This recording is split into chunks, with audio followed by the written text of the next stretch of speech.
yung paglo-launch sa inyo, required ba na lagi kayo maging nasa sexy outfit? Ganyan lagi ba Pag outfit lumabas. mo? O dapat?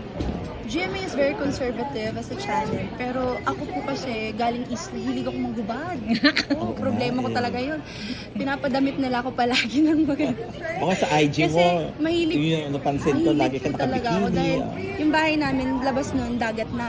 So wala talaga, hubad talaga ng two-piece talaga.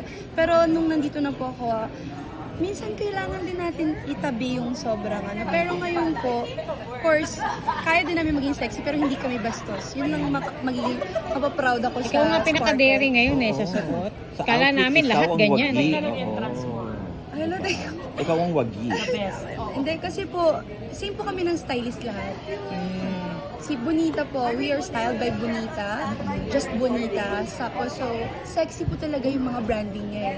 Tapos nung tinry ko po itong damit na to, ito na po yung una kong tinry. Yan lang. Yung iba nag-change, ako nag-tinry ko, sabi niya ito na, good na to for you. Bagay sa'yo. Hindi na po ako nag-change.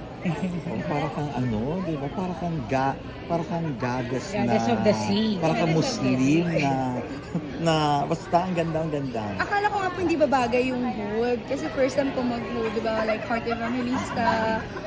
At yearly na ganito din. So parang kinabahan ako, will I be able to like slay in the stage? So parang siguro dahil masaya po kayo, nagawa ko naman yung